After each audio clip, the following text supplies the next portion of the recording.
الحمد لله والصلاة والسلام على رسول الله أما بعد كليبيادان كوكوبان waxaan kala hadlaynaa khilaafka sidee loo xaliyaa bani aadamku waa iskhilaafaa khilaafna wuu ka dhex dhacayaa waana shay dabiici ah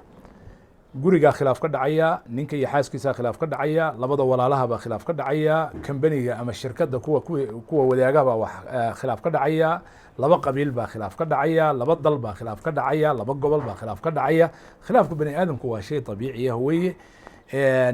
bani aadamka cuquushooda iyo interestigooda iyo danayntooda waxyaalo badan bay ku kala duwan yihiin marka laakiin ma aha wax lala yaabo in khilaaf dhaco laakiin wax lala yaabo ah inaan la xalin taasaa dhib ah saas darteed ilaahay subxaana watacaala dadka muslimiinta ah wuxuu faray inay wada jiraan oo aanay iskhilaafin oo kala tegin واعتصموا بحبل الله ولا تفرقوا ولا تكونوا كالذين تفرقوا يعني كوا كلا تقا وكلا فردا وكلا جيسته النبي عليه الصلاة والسلام لا تباغضوا لا تحاسدوا لا تدابروا هي دبرك هي سجيديننا هكلا تجينا أريماس أدبد ودرك سنة لكن خلاف مركو دعو سيدي لغو حليا وحان تلمامي كليب كان أوريا شن قضب شن أريمود أو إسلامكو وكهذا لي دينتو أي كهذا الشيء oo khilaafaadka lagu maareeyo hadda cilmiga xadiiska ah oo maamulka ama managementiga ama administrationka kuliyada dhan iyo jaamacado dhan baa lagu bartaa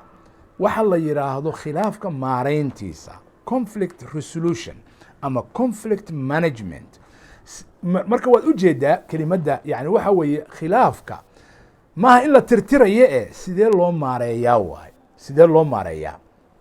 sidee loola noolaan karaa isagoo jira shaqadu u socon kartaa wadajirku u socon karaa wax horay u mari karaan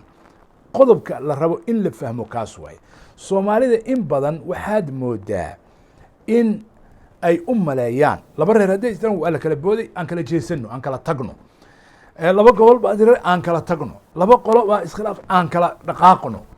qoloba dhinac ha u jeensato adduunku saas kuma socdo adduunku masaalix waxaa jirta aanu ku kala go'i karin waxaa jirta dano aanu ku kala go'i karin for example janaha juqraafi meel bay wada degan yihiin hadda masalan EU wadamada la yiraahdo EU oo 18 isu tegay maxaa isu keenay China maxay EU u geli weyday masalan maxaa Japan u geli waayay maxaa ugu soo geli waayay South Africa u geli weysay maxaa dhacay waxaa jira dadkan wax kulmiya oo aan dadka kale la wadaagin baa jira waxaa kulmiya xuduud waxaa kulmiya juqraafi waxaa kulmiya dano waxaa kulmiya luqado marar badan waxaa kulmiya diin waxaa kulmiya masaalix baa kulmisa kan wixii ku dhacaa kan kale uu gaaraya cudur hadduu ka yimaado waa dariskiisii kanna uu gaaraya waa inay marka danahooda kan haddii dhaqaale xumo ku timaado kanna wuu gaaraya dadkii baa isu socda marka waxyaala adduunku ku kala go'i karin baa jira soomaalideenu badanaaba ma taqaano aan kala noo kalno xaggu u dudaya kalno xaggu u dudaya orodee badda ka dhac adna dee orod badda ka dhac dee adna kuma baahni adna ima baahnid sax maaha adaa u malaynaya saas waa reer baadiyenimo laakiin waad isu baahantihiin waa isku khasbantihiinba baahima waaba waaba isku khasbantihiin juqraafiga idin khasbaya danaha idin khasbaya noloshaa idin khasbaysa meesha iyo dhulka aad wadaagtaan ood ku nooshiin baa idin khasbaya marka inaad ka heshiisaan oo qaab aad wax u wada wadan kartaan ka wada hadashaan iyadoo mid walbaa wixiisa uu ilaashanayo oo ra'yigiisa u haysto buu adduunku saa ku wada socdaa intaas waxaan u malanayaa hordhac inay tahay khilaaf waa jirayaa waana jiri doonaa laakiin waxa muhimkahay sidee loo maareeyaa sidee looga heshiiyaa sidee loo kontroolaa sidee isagoo jira oo laga wada hadlayo